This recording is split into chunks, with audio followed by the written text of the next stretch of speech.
Recuerden que estamos trabajando el tema del Evangelio de Juan y que en el día de hoy nosotros seguiremos viendo a esta colección de milagros y discursos de parte del Señor. Recuerden el pasaje. ¿Quiénes se atreven a decir de memoria Juan 20, 30 y 31? ¿Recuerdan? Hizo además Jesús muchas otras señales en presencia de sus discípulos, las cuales no están escritas en este libro, pero estas se han escrito para que creáis que Jesús es el Cristo, el Hijo de Dios, y para que creyendo tengáis vida en su nombre. Enseñando Jesús en el templo, en la última ocasión, vimos que el último día de la fiesta, Jesús declara que Él es el que puede calmar la sed interna de todo hombre. Cuando el hombre viene a Él, Él dijo en Juan 7:37, dijo: si alguno tiene sed, venga a mí, ¿y qué más? Y beba. Nosotros vimos que el Señor, cuando dice el que tiene sed, se está refiriendo a esa necesidad interna. Y nosotros vimos que esta necesidad interna el hombre no la puede llenar con cosas o personas o actividades. Vimos que cuando el hombre vive en el desenfreno, persiguiendo grandes y maravillosas metas y buscando experimentar nuevos y poderosos placeres cada día, al final lo que está diciendo que es: tengo sed.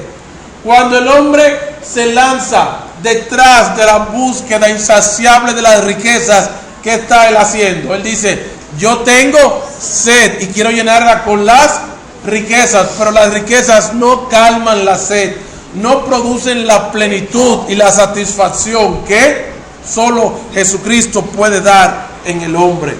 De hecho, cuando el hombre se va detrás de los placeres y dice: me voy a llevar el mundo por delante y cuantas mujeres se me pongan adelante me las voy a llevar, ¿qué están diciendo? Tengo sed y quiero llenarla con el placer. Como de igual manera, cuando el hombre quiere llenar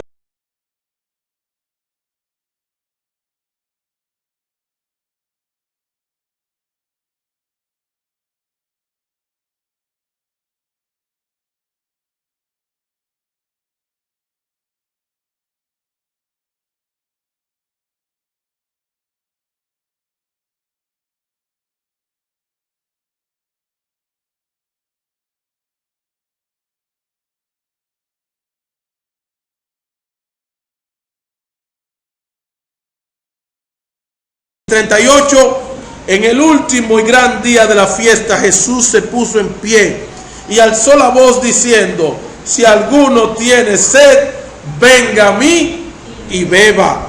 Y hace la aclaración de lo que significa beber. Versículo 38 dice: el que cree en mí, es decir, el que bebe de mí, como dice la Escritura, de su interior correrán ríos.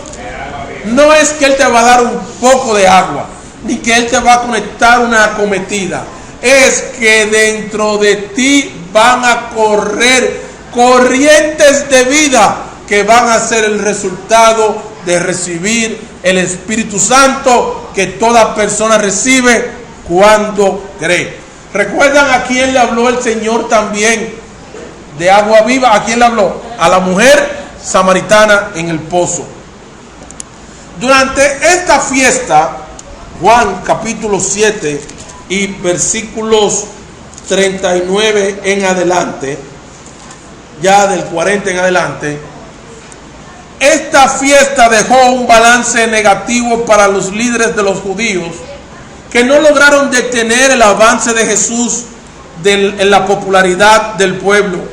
Por el contrario, en esta gran fiesta aunque ya había un complot para matarlo, Jesús aumenta su popularidad.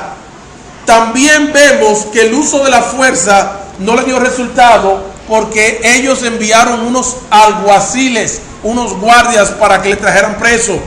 Pero cuando los guardias van donde ellos, a donde él, por el contrario, se siente el impacto de la predicación del Señor. También uno de sus miembros principales se declara seguidor de Jesús y los acusa de tener un plan malsano en contra del Señor. Vamos a ver los versículos del 40 en adelante para inmediatamente, sin hacer pausa, ver los versículos del capítulo 8.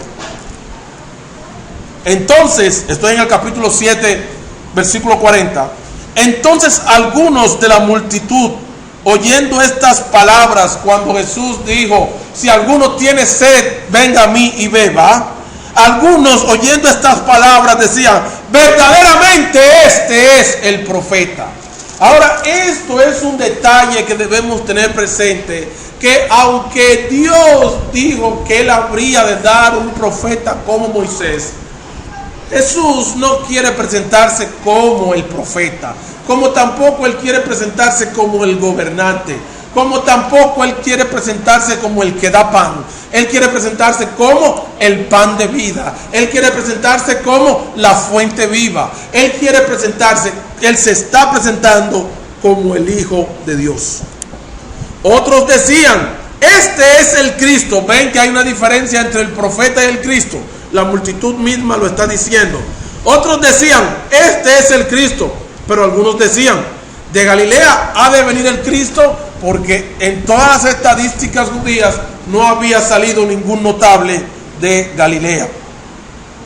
¿No dice la Escritura que del linaje de David y de la aldea de Belén, de donde era David, ha de venir el Cristo? Y nosotros vemos que en su nacimiento, efectivamente, tanto él como María eran del linaje de David, pero aunque residían en Nazaret, realmente su nacimiento sucedió en Belén. Hubo entonces división entre la gente a causa de él, y algunos de ellos querían prenderle por esa pretensión, pero ninguno le echó mano. Versículo 45. Los alguaciles, que se han tirado todo el discurso del Señor y estuvieron ahí cuando Él dijo: venga a mí el que tenga sed. Los alguaciles vinieron a los principales sacerdotes y a los fariseos, y estos le dijeron: ¿por qué no le habéis traído? Versículo 46, se ve que fue impresionante y maravilloso lo que sucedió en el templo, porque oigan, dijeron los alguaciles, dijeron los guardias, aquellos que tenían que no tenían hígado, personas que eran completamente frías y difíciles, estaban acostumbradas a llevar a cabo los mandatos de las autoridades. Los alguaciles respondieron. La explicación que ellos dieron cuando volvieron con las manos vacías fue la siguiente. Dijeron ellos: jamás hombre alguno ha hablado como este. Aquellos que los principales líderes religiosos de Israel enviaron a buscar preso a Jesús para de ahí darle curso a un plan macabro y matarlo. Las personas que ellos mandaron, al contrario, vinieron creyendo en el Señor Jesucristo. Y cuando ellos dicen: jamás hombre alguno ha hablado como este hombre, ellos lo que están diciendo es una cosa: oiga, yo no sé por qué ustedes lo quieren mandar a buscar preso, yo no sé de qué ustedes lo acusan, pero ese hombre habló ¿a qué?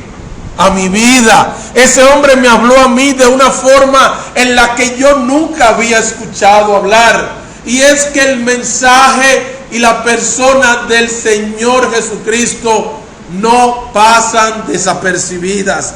Estos hombres fueron a simplemente llevar a cabo una misión que se les encomendó. Pero cuando ellos escucharon el Evangelio, cuando ellos se vieron retratados por esto que dijo el Señor: si alguno tiene sed, venga a mí, ¿y qué? y beba. Y cuando ellos se vieron en su necesidad y frente a esta oferta del Señor Jesús, ellos no pudieron hacer otra cosa que simplemente quedarse asombrados y reconocer que su gran sed y también la gran oferta que el Señor Jesucristo les hacía. Versículo 47. Entonces los fariseos les respondieron: ¿también vosotros habéis sido ¿qué? Engañados? ¿También vosotros habéis sido engañados a la manera que el resto del pueblo? Y miren la recriminación que dicen ellos. ¿Acaso? Y hacen una pregunta donde ellos esperan que haya un silencio sepulcral, porque es obvio. Dicen los fariseos: ¿también vosotros habéis sido engañados? Y añaden esta pregunta a esta interrogante: ¿acaso ha creído en él alguno de los gobernantes o de los fariseos? Con estos ellos están descalificando a Jesús de ser creíble, porque según ellos ninguno del grupo de los saduceos, que eran los gobernantes, y los fariseos, que jugaban el papel de ser los líderes religiosos del pueblo, dice: ¿acaso alguno de los gobernantes o de los fariseos ha creído en él? Y hacen una conclusión. Versículo 49. Mas esta gente que no sabe la ley, ¿qué dice? Maldita es. Y dicen o quieren decir con esta declaración que la razón por la cual el pueblo común había creído y seguía a Jesucristo era porque era un pueblo carente de educación, porque como dijera algún frustrado una vez, era un pueblo mal comido, que pensaba con la barriga, era un pueblo de ignorantes, y que por lo tanto la clase despreciable, la clase sin educación, creía en este tipo de engaño que practicaba Jesús. Fíjense que este era un momento en el cual se estaba hablando de buscar la manera para matar a un hombre. Fíjense que este era un momento en que los militares habían regresado con las manos vacías. Fíjense que este era un momento en que los líderes religiosos le están reclamándose a los militares. Y díganme, respóndanme esta pregunta: ¿qué tan cargado piensan ustedes que estaba el ambiente en ese momento? Miren, estaba tan tenso que el ambiente, miren, podría cortarse con una tijera, que se podía palpar. Estamos frente a un caso de un complot para matar a un hombre, y ellos dicen: ¿verdad que ninguno con cerebro? ¿Verdad que nadie respetable? ¿Verdad que nadie con buena alimentación? ¿Verdad que nadie pensante ha creído en este engañador? Versículo 49. Porque ellos esperan que lo que viene a continuación es un silencio, cuando todo el mundo se quede callado, y que ellos sigan llevando a cabo su argumentación. Versículo 50. Miren qué participación más desafortunada tuvo precisamente ¿quién? Nicodemo. Nicodemo, quien en el capítulo 3 se nos presenta en Juan capítulo 3, versículo 1. Oigan lo que se nos dice de Nicodemo. Había un hombre de los fariseos que se llamaba Nicodemo, y luego nos agrega ¿qué? Un principal entre los judíos. Ellos dicen: ¿acaso alguno de los principales, alguno de los gobernantes ha creído en él? ¿Verdad que no? Hicieron esa pregunta retórica al aire, porque la respuesta que se esperaba era: nadie. Miren, todo el mundo se quedó callado. Ustedes ven que nadie ha creído en él. Sin embargo, se da un cambio en el curso de las cosas, y en el versículo 50 dice: les dijo Nicodemo, el que vino a él de noche, el cual era uno de ¿quién? De ellos, de los fariseos, de los mismos que estaban preguntando: ¿verdad que ninguno de nosotros ha creído en él? Y Nicodemo hace una pregunta que en ese momento él se podía haber estado jugando su propia cabeza, no solamente su posición, sino hasta su propia vida. Les dijo Nicodemo, el que vino a él de noche, a Jesús de noche, el cual era uno de ellos, y hace una pregunta que está llena de cuestionamiento y que involucra una acusación en contra de los que querían matar a Jesús. Versículo 51.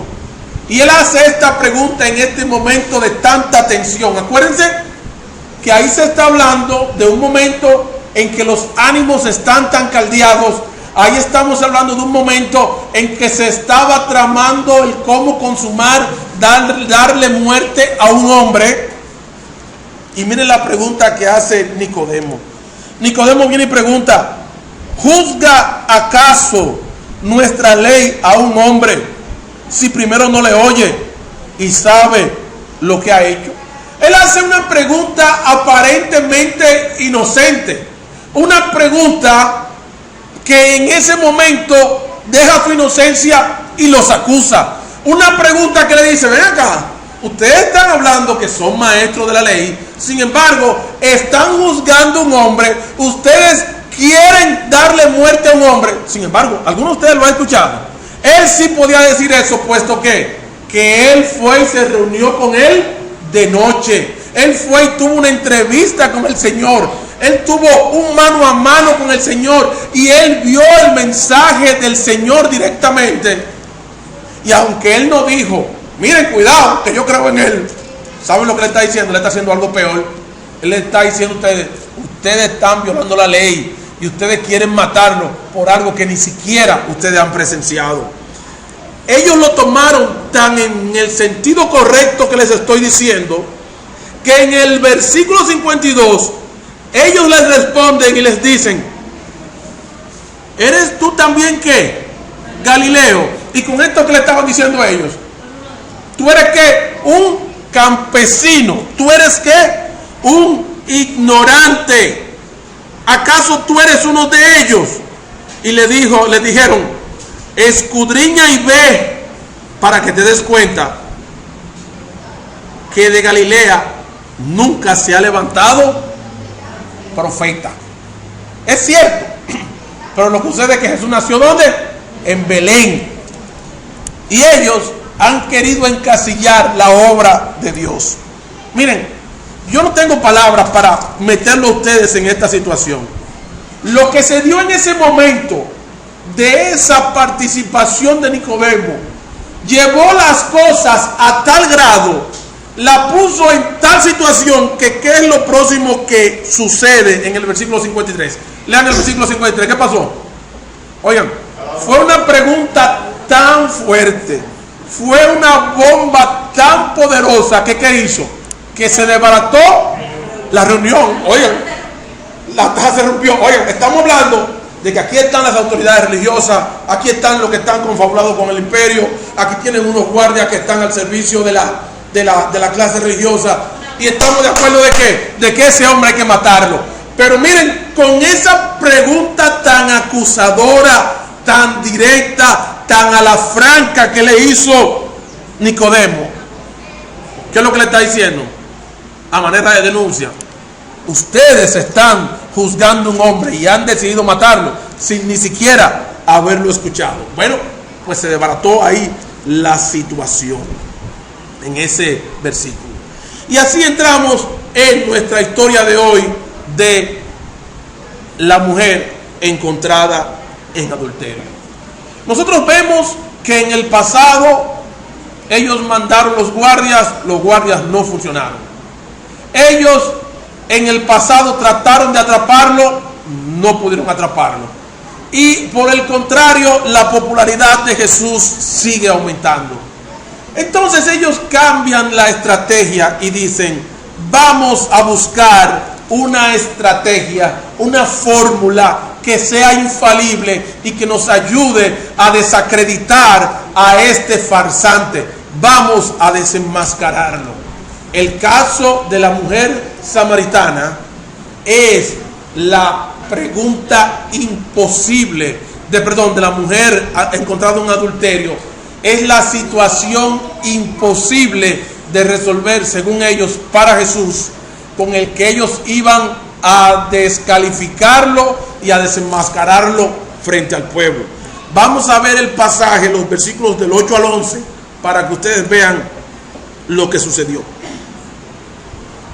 Versículo 53, ¿qué hizo cada uno? Oye, se desbarató de mala manera la reunión, porque ahí se volvía un poco más difícil y parece que era mejor dejarlo ahí que seguir abundando. No fuera a ser que Nicodemo saliera con cosas peores. Sin embargo, el Señor Jesús se fue al monte de los olivos, no solo a descansar, pero ¿dónde acostumbraba él orar? Él acostumbraba orar de noche, y él sabía que al otro día le venía un encuentro casi definitivo, pero ellos estaban equivocados. Y por la mañana, bien temprano, volvió al templo. ¿Y qué hizo todo el pueblo?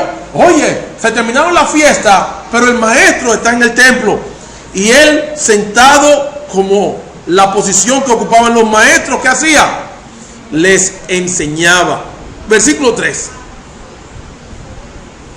Entonces los escribas y los fariseos, esta es una combinación interesante, porque los escribas eran los académicos de la ley judía en aquel entonces. Eran aquellos que tenían como ocupación única y principal estudiar las escrituras de atrás para adelante, de adelante para atrás, y eran expertos dominando las escrituras.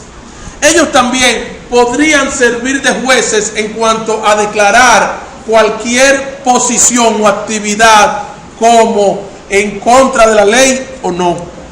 Y ellos conformaron un plan y le trajeron a Jesús un equipito de todos estrellas, conformado por la crema innata de la academia religiosa, que eran los escribas, y los fariseos, que eran los que lideraban el pueblo en la enseñanza de la ley. Esta combinación, este equipo de alto poder, esta alta comisión, dice, le trajeron a una mujer sorprendida en adulterio. Cuando dice sorprendida en adulterio, no era que ellos la estaban acechando en un motel, ni que tampoco le cayeron atrás en un carro, sino una mujer que había evidencia suficiente de su pecado de adulterio. Y la ley tenía una legislación bien rígida en cuanto al tema del adulterio. Y trajeron una mujer sorprendida en adulterio y poniéndola en medio, pónganse a pensar que el Señor está sentado en esta posición y que viene un grupo gigantesco de líderes, de escribas y fariseos, y mientras el Señor está en medio, rodeado de la multitud que vino donde Él para ser enseñada, vienen y como la muestra del cuestionamiento, vienen y le ponen a la mujer en medio y le dicen, maestro, oigan qué complejo, vienen y le hacen, oye, vamos a introducirle con esta situación, le dicen, maestro, esta mujer ha sido sorprendida en el acto mismo de adulterio. ¿Qué significa? Estamos hablando de una situación con un hecho material. No es que yo me imaginé, no es que de ella se dice, es que fue sorprendida en el acto mismo de adulterio. Versículo 5. Y en la ley nos mandó Moisés a apedrear a tales mujeres. Tú, pues, en tu condición de maestro, ¿qué nos dices? Esta es una pregunta que está llena de veneno. Llena de veneno porque lo que quiere es poner a Jesús en una situación imposible en que si él es un populista, va a decir, pero señores, si esta mujer, la pobre, lo que era que no se sentía amada y estaba buscando y manifestando la falta de respeto en contra de su marido, con una vueltecita por ahí, no sean tan mal pensados como una madre de familia. ¿Qué va a pasar con los hijos de ella? ¡Caramba! ¿Por qué ustedes son así? Si Jesús era un populista, esa era la respuesta que ellos querían. Y con esa respuesta van a decir, mira, este está violentando lo que Moisés dijo en la ley, y por lo tanto, por haber blasfemado contra la ley, señores, escriban, ustedes que son los expertos de la ley, ¿qué dicen ustedes? ¿Él ha violado la ley? Y todos dicen, sí, ha violado la ley. Ah, pues miren, no hay que hacer más nada. Todo el mundo coja piedra y vamos a matar a Jesús. Era una posibilidad. La otra posibilidad es que Jesús dijera, bueno, mi hija, es lamentable, pero lo que Moisés dijo fue lo que dijo. Señores, denle para adelante. Ah, pues entonces ellos cogían con esa declaración de Jesús e iban donde los romanos y le decían, pero mira, aquí hay un tipo, uno de Galilea, que está viniendo aquí a Jerusalén a provocar a la gente y para que apedreen una pobre mujer. Como quiera, era una situación difícil para Jesús. Aparte de que, como todo religioso profesional, tuerce las escrituras. Vayamos al libro de Deuteronomio 22 para ver exactamente qué fue lo que dijo Moisés. En la ley que Dios le dio a Moisés en Deuteronomio 22, el quinto libro del Antiguo Testamento y de la Biblia, vamos a ver lo que dice Deuteronomio 22.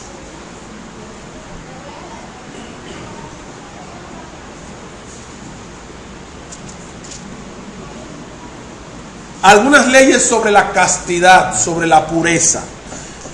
Estas leyes, que lucen un poco extremas en nuestro tiempo contra los pecados morales, sirvan de referencia para conocer el valor que Dios le da a la pureza del matrimonio. Ok, oigan lo que dice aquí. Cuando alguno tomare mujer y después de haberse llegado a ella la aborreciere, estoy leyendo en el 13. Religiosos profesionales han preferido tergiversar las escrituras para lograr sus propósitos malsanos. Los religiosos profesionales son los mismos que están dispuestos, en nombre de algunas escrituras que no son la Biblia, están dispuestos a inflamar toda una sociedad y están dispuestos al terrorismo. Son los mismos religiosos profesionales los que practicaron la Inquisición y la Contrarreforma. Son los mismos religiosos profesionales que hoy dan en día en niñas de 8 años en casamiento a hombres de 40 años. Son los mismos religiosos profesionales que traen la muerte y explotan a millones en lugares como la India. Son los mismos religiosos profesionales que no ven su propio pecado y están dispuestos a ejecutar sin piedad juicio sobre los demás. Versículo 5. Y en la ley nos mandó Moisés a apedrear a tales mujeres. ¿Tú pues qué dices? Nosotros vimos que en la ley Moisés nos mandó a apedrear a tales mujeres. Moisés mandó a apedrear ¿a quién? A los adúlteros, a ambos. Mas esto decían que, ¿cuál es lo que hay ahí? Tentándole. Es decir, que esto tenía tenía veneno, esta pregunta, para poder acusarle. Pero Jesús, inclinado hacia el suelo, escribía con el dedo. ¿Qué hizo Jesús? Ellos le llegaron, le hicieron su planteamiento teórico y Jesús, inclinado en el suelo, escribía. ¿Qué escribía? No sé. No viene al caso, ni tampoco vamos a lucubrar ni a especular acerca de qué escribía el maestro. Lo cierto es que él escribía. Y como insistieran en preguntarle y durar, mira Señor que tú dices, mira Señor que tú dices, mira Señor que tú dices, pero mira que la tenemos ahí, y mira que la tenemos ahí, pero mira que la mujer, pero mira que la mujer, pero mira que la mujer. Y como insistieran en preguntarle, se enderezó. Y cuando ellos ven que él se enderezó, dicen, bueno, señores, se felicitaron. Ya miren, con esto nosotros acabamos con el famoso maestro, porque ahora cualquier cosa que él responda se va a enterrar y vamos a poder descalificarlo, y quién sabe si podríamos apedrearlo aquí mismo de un pronto y se vuelve un éxito esta operación. Y les dijo, cuando ellos nos abrió la boca, dijeron, bueno, ya aquí se enterró. Y les dice, el que de vosotros esté sin pecado, sea el primero en arrojar la piedra contra ella. Me imagino yo la cara de sorpresa que ellos tenían, porque al principio ellos estaban, va a hablar, mira, tú verás, ahora se va a caer, déjalo que hable. Y ellos estaban así. Y cuando el Señor les dice, el que esté libre sin pecado, sea el primero en arrojar la piedra contra ella. Y ellos fueron allá con dos posibilidades. O él le perdonaba la vida, o él decía, apedréenla. Pero ahora el Señor, que dentro del propósito de Juan, ¿qué es lo que quiere Juan? Demostrar por medio de este discurso que Jesús no es simplemente un maestro, sino que es el Hijo de Dios con una sabiduría que excede la de ¿qué? La de la crema innata de los académicos, que eran ¿quiénes? Los escribas y también los fariseos. Pues entonces Jesús viene y los sorprende con una tercera posibilidad que ellos no estaban contemplando. Él hace así, se para, les dice, señores, el que esté libre de pecado, que tiene la primera piedra, ¿y qué hace? Y vuelve y se inclina a seguir escribiendo como quien no ha dicho nada. Versículo 9. Pero ellos, al oír esto, ¿qué pasó? ¿Qué dice? Acusados por su conciencia. Ay, espérate, que ahora nos lo han puesto en China todito. Porque para nosotros regularmente es tan fácil evaluar el pecado del otro. Es un bandido, es una bandida, esta aquella, esta lo otro. Pero aquí el Señor muestra su sabiduría en que a partir de un caso sin salida aparente, ¿qué hace? Los confronta a ellos y los pone en estrecho. Versículo 9. Pero al oír esto, acusados por su conciencia, salían uno a uno, comenzando desde los más viejos hasta los postreros, y quedó solo Jesús y la mujer que estaba en el medio. Piensen en este cuadro. Diría el más viejo, porque estaban sin palabras, fulano, te voy a dejar esto, Alberto, yo me voy a ir, te voy a dejar en esto, resuélvelo, que yo tengo que abrir negocio ahora, yo te voy a dejar de un momentito. Y así cada uno fue, mira, saliendo calladito ahí, desde el más viejo hasta el postrero. ¿Por qué empiezan por el más viejo? Por una razón. No solo que hay más pecado, sino que la juventud es un poco más ilusa y dice, no, yo no, y esto y que aquello, y toma un poco más de tiempo que lleguen al convencimiento. Fíjense que con tanta frecuencia los hijos dicen, no, eso fue mi papá que cometió ese error, porque por esto ellos son pobres, por esto y por aquello. Y después que ellos están casados y tienen su propio lío en su matrimonio, y que tienen sus propias necesidades con sus hijos, y que se ven enfrentados con los mismos pecados, entonces vamos poniéndonos un poco más comprensivos con el tiempo. El hecho es que el Señor les tiró esta bomba y cada uno fue, ¿cómo? Saliendo acusado por ¿quién? Y lo interesante es que no fue que el Señor los acusó, fue la conciencia de cada uno que los acusa.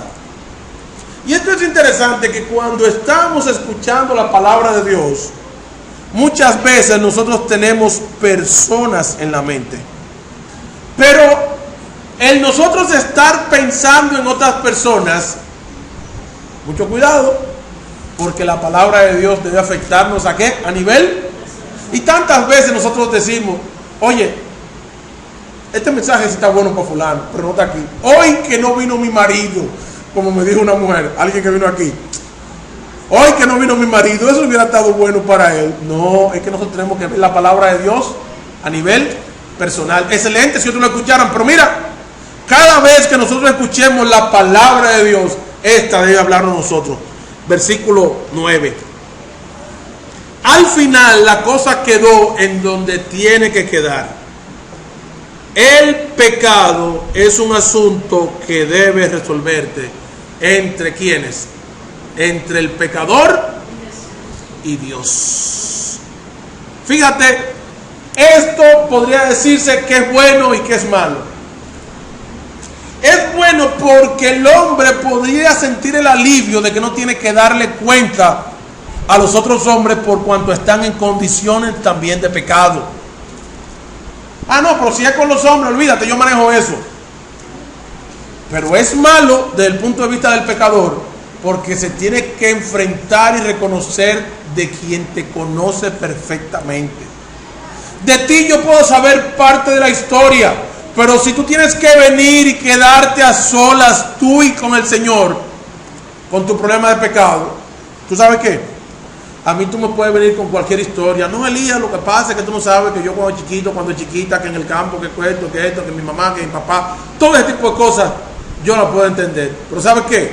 Al final eso va a quedar en un punto entre tú y Dios. ¿Estás tú preparado para ese momento? Versículo 9. Y quedó solo Jesús y la mujer que estaba en el medio. ¿Sabe lo que hizo todo el mundo? Oye, ahí era una multitud, ahí podrían haber cientos de personas. Y todo el mundo abrían su loma de piedra y todo el mundo esperando porque aquí va a haber sangre hoy. Es como cuando agarran a un ladrón en un barrio que todo el mundo le quiere dar. Pero con esto que el Señor hizo, Él cambió la atención del pecado de la mujer. ¿A qué? A mi pecado personal. Y fue tan poderoso esto que Él hizo, que al igual que en el capítulo anterior, se desbarató la reunión. Y al final, ¿quiénes quedaron? Se fueron los escribas, se fueron los fariseos y se fue la multitud. Versículo 10. Enderezándose Jesús y no viendo a nadie, le dice a la mujer: ¿dónde están los que te acusan? Los que te acusaban. Ninguno te condenó. Nadie se atrevió a darte la primera pedrada. Ella dijo: ninguno. ¿Y qué más le agrega? ¿Qué le agrega a ella ahí? Señor. Porque no estamos hablando simplemente de un maestro. Estamos hablando de quien en ese momento le ha salvado la vida. Y cualquiera podría decir que en este pasaje Jesús ha sido permisivo con el pecado del adulterio. Pero Jesús no ha sido permisivo, por el contrario, Él lo llevó al punto extremo. Solamente que Él hace esta observación: ninguno, Señor. Entonces Jesús les dijo: ni yo te condeno. Ay, qué bueno, pues la historia terminó ahí.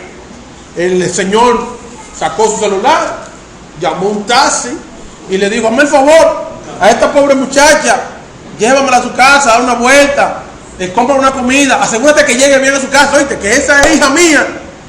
Todo quedó bien, la mujer se fue bien para su casa y ahí déjame ir para el salón para volver otra vez a lo mismo. Un detalle sumamente importante: el Señor le ha dado una oportunidad a esta mujer. Y aunque le ha dicho: ni yo te condeno, la absuelve de su pecado. Pero si realmente eres agradecida de lo que hoy ha pasado en tu vida, ¿qué le dice? Vete y ¿qué más? Y no peques. No significa que yo no lo veo como pecado. No significa otra cosa que si has creído en quien yo soy, si tú has venido al conocimiento y aprecias la oportunidad que hoy yo te he dado, que no te condeno. No es que tú no tengas culpa, es que yo no te condeno. Vete, ¿y qué? Y no peques más. Es interesante que la transformación de la vida del hombre es posterior al perdón de Dios. Error. Muchas veces las personas dicen: deja de ser como tú eres, deja de practicar el pecado, entonces ven a la iglesia. No, el orden aquí es: ven al Señor con tu pecado, Él habrá de perdonarte tu pecado. Pero una vez tú has sido perdonado, ¿qué dice la palabra?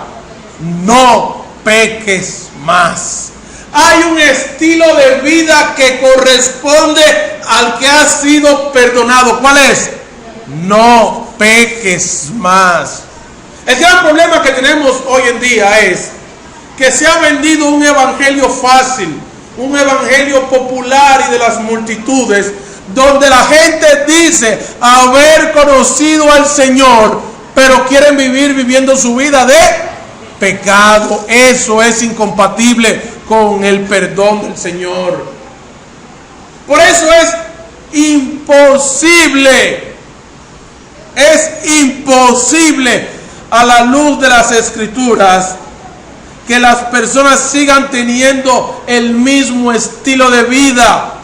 Es que el perdón de Jesucristo da un poder para vivir una nueva vida. Por eso es que en el Señor todo lo que hay son ex pecadores como estilo de vida. No significa que no queden las raíces del pecado en nuestro ser, pero ese estilo de vida pertenece al pasado, antes de que fuéramos perdonados. Por eso es que nosotros no le pedimos a nadie que cambie. Nosotros le predicamos a Jesucristo para que cuando experimenten el perdón, reciban el poder de ¿qué? De vivir una nueva vida. ¿Saben cuál es la gran preocupación? Nuestro estilo de vida, ni mi estilo de vida de pecado. Es: ¿realmente habré sido yo perdonado? Y la mejor forma de tú identificar si has sido perdonado es viviendo una nueva vida como consecuencia del perdón. Qué bueno es recibir el perdón del Señor. Y qué bueno es vivir la vida de victoria sobre el pecado que Dios nos otorga cuando verdaderamente le conocemos. Ven al Señor Jesucristo para que seas salvo. No hay ninguna fórmula mágica, no hay ningunos pasos ni oración secreta. Ven al Señor Jesucristo, que Él te puede perdonar tu pecado del tamaño que sea. Una de las dificultades que tuvo mi papá para venir al Señor es que mi papá fue un hombre de mundo, mujeriego en extremo. Y él decía: Dios no me puede perdonar tanto pecado. Pero ¿saben qué? Dios le perdonó su pecado, independientemente de lo grande que era, y él pudo vivir una nueva. Ven al Señor Jesús, recibe el perdón que Él te da, y como consecuencia de esa nueva relación, ¿qué? Vive una vida de victoria sobre el pecado. El mensaje es sencillo: vete y no peques más. ¿Crees que el Señor te ha perdonado? Vete y no peques más. ¿Sigues viviendo la misma vida de pecado? Todavía no has experimentado el perdón del Señor. Vete y no peques más. Que el Señor les bendiga.